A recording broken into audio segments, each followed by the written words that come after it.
लघु बचत पर ब्याज दर घटने की खबर सारे भारत में छप गई।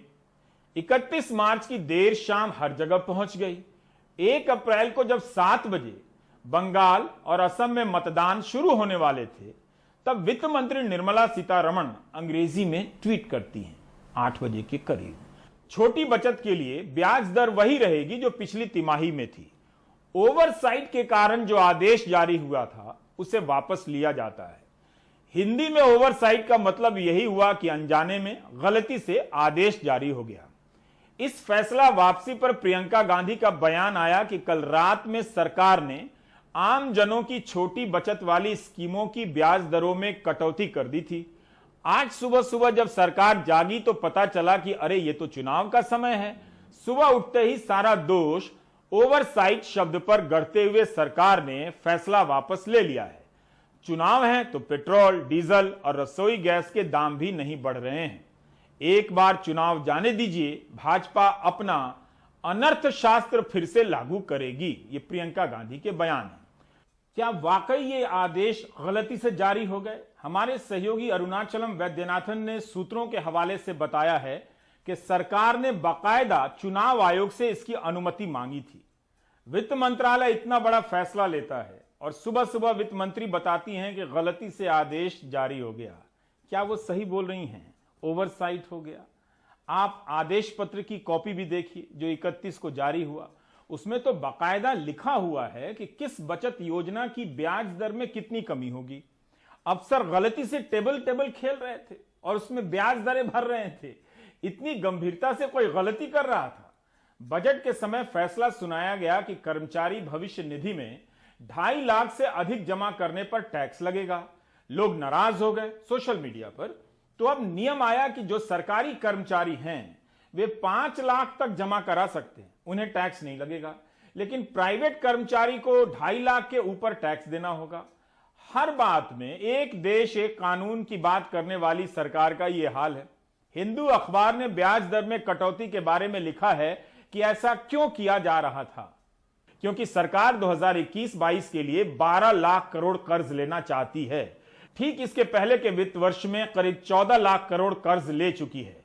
तो केंद्रीय बैंकों ने बताया कि छोटी बचतों पर ब्याज दर अधिक होने के कारण उन्हें यह पैसे देने में दिक्कत आ रही है। सोचिए सरकार और सरकारी बैंक की हालत कैसी है। बुधवार को ही एक बैंकर से समझना चाह रहा था कि अगर कोई व्यक्ति सेवानिवृत्त होने के बाद 50 लाख की राशि बैंक में फिक्स डिपॉजिट करता है ताकि उसके ब्याज से महीने का खर्चा चल सके, तो पिछले 10 साल में उसकी महीने की कमाई कितनी बढ़ी है। मैं पॉजिटिव था काफी, चूंकि गणित में कमजोर हूं इसलिए बैंकर से ही पूछना ठीक समझा। उन्होंने एक मोटा मोटी हिसाब बताया है।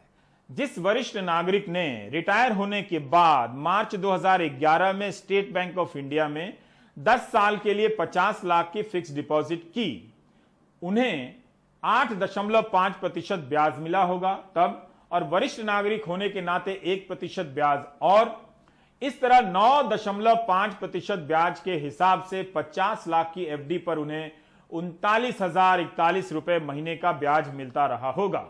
अब उसी वरिष्ठ नागरिक को 50 लाख की एफडी पर 6.20% सालाना ब्याज ही मिलेगा।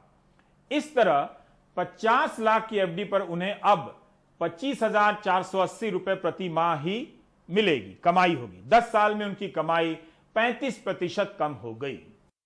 मुझे कर्नाटका बैंक में जो 10% दे रहा था वो आज 6.25 दे रहा है। अच्छा। सीनियर सिटीजन को। अच्छा। और ICICI बैंक और HDFC बैंक जो कि पहले 9-9.5% इंटरेस्ट दे रहे थे, हाँ। वो आज 5.4% इंटरेस्ट दे रहे हैं। इतना कम कर दिया है फॉर सीनियर सिटीजन। अच्छा, ये आप उस समय से कैलकुलेट कर रहे हैं जब आप रिटायर हुए 2011-12 के समय में? हाँ। अच्छा। देखिए हमारे खर्चे तो बढ़े हैं, हाँ। घटने का तो कहीं कोई तरीका नहीं है, हाँ। और हमारे पास इनकम के दूसरे सोर्स भी नहीं है, हाँ। ये जो पैसा है इसी से हमें मतलब इसी के इन्वेस्टमेंट से हमें ज़िंदगी निकालनी है, हाँ। नाउ और हम लोग ऐसा भी नहीं कर सकते इस उम्र में कि हम लोग स्टॉक मार्केट में या कहीं पे पैसा, हाँ। लगा दें और अपने को इस पूरे पैसे को, हाँ। रिस्क में डाल दें। तो आप ये देखिए कि अगर उस समय मैंने 50 लाख रुपया, हाँ। लगाया जो 10% इंटरेस्ट पे, तो मतलब मेरे जो को आपको उस समय पर रिटायरमेंट पे मिला होगा, जो रिटायरमेंट में मिलता है। हाँ, मैं रिटायरमेंट का एग्जैक्ट फिगर नहीं बोल रहा, बट एक्सप्लेन करने के लिए आपको एक बता रहा हूँ कि सपोज कीजिए हम 50 लाख की बात करें, तो उस समय मैंने 50 लाख रुपया लगाया जो 10% इंटरेस्ट पे, तो मुझे सालाना 5 लाख रुपए मुझे इंटरेस्ट से मिल गया। अच्छा, ठीक है। वो पैसा उस 42,000 रुपये पर मंथ बना। अच्छा। करीब 42,000 रुपये पर मंथ मेरे को बना। हाँ।